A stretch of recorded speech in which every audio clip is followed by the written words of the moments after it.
అశ్వ సంవత్సరంలో కైలాస యాత్ర Sri Gayatri tours and travels 8977349696.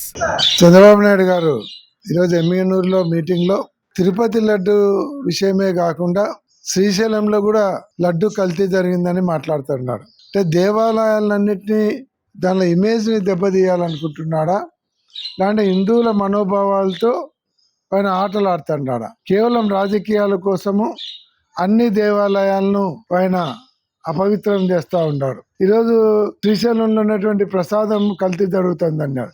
ఏం ఆధారాలు ఉన్నాయి మీ దగ్గర? మీరు ఏమన్నా ఒక రిపోర్ట్ వచ్చిందా, అంటే ఒక కమిటీ వేసి తెలిసినారా? మీకు ఏమైనా శాంపిల్ రిపోర్ట్స్ వచ్చినాయా? ఏం లేకుండా ఊరికే మాట్లాడుతున్నాడు. ఇంతకుముందు తిరుపతి గురించి అట్నే మాట్లాడినాడు. ఎటువంటి ఆధారాలు లేకుండా దాంట్లో గుడ్డు కొవ్వు కలిసింది, పంది కొవ్వు కలిసింది, ఫిష్ ఆయిల్ కలిసిందని ఒక ముఖ్యమంత్రి స్థాయిలో ఉన్నటువంటి వ్యక్తి ప్రతిష్టాత్మకమైనటువంటి ప్రపంచవ్యాప్తంగా పూజించేటువంటి వెంకటేశ్వర స్వామి ప్రసాదం గురించి, లడ్డు ప్రసాదం గురించి తప్పుడు వార్తలు ఇచ్చి ఆ రోజు తిరుపతి ప్రతిష్టను దెబ్బతీసినాడు, తిరుమల తిరుపతి ప్రసాదాన్ని దెబ్బతీసినాడు. ఈరోజు శ్రీశైలంలో ఉన్నటువంటి ప్రసాదంలో కూడా కల్తీ జరిగిందని చెప్పేసి ఈరోజు మళ్ళీ మాట్లాడుతూ ఉన్నాడు. మీరు ముఖ్యమంత్రి అండి, ఏమో దావన పోయేటోళ్ళు, రిక్షా వాళ్ళు, ఆటో వాళ్ళు మాట్లాడినట్టు మాట్లాడితే ఎట్లా?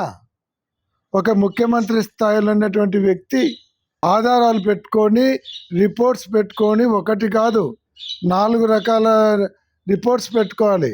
ఎందుకంటే మనము బ్లేమ్ చేసేది దీని చిన్న పిల్లాటలు కాదు.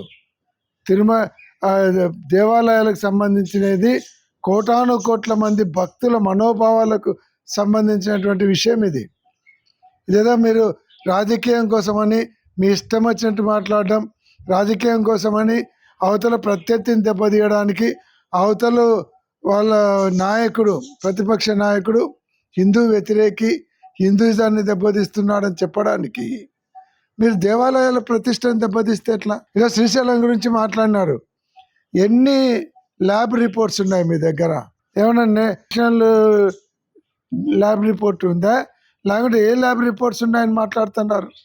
మైక్ దొరికితే అడ్డంగా మాట్లాడేదన్నా అంటే ప్రెస్టేషన్లో ఉన్నారా మీరు? ప్రెస్టేషన్ తట్టుకోలేక మాట్లాడుతున్నారా? ఇది మంచి పద్ధతి కాదు.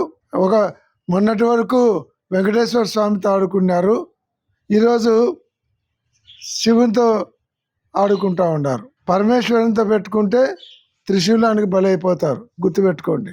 ఒక పక్క వెంకటేశ్వర స్వామిని, ఒక పక్క పరమేశ్వరుని, రెండు ప్రతిష్టాత్మకమైనటువంటి దేవాలయాల ప్రతిష్టను దెబ్బతీసి రాజకీయంగా ఏం కూడా పెట్టుకోవాలనుకున్నారు? ఇప్పటికే మీ కుమారునికి 1000 కోట్లు కూడా పెట్టారు. ఇంకా ఏం కావాలి?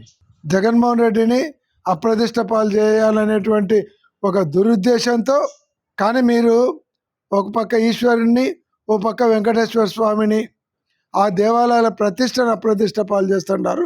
ఇది మంచి పద్ధతి కాదు. ఇట్లాంటి చెత్త రాజకీయాలు మానుకోవాలని మేము సలహా ఇస్తూ ఉన్నాం.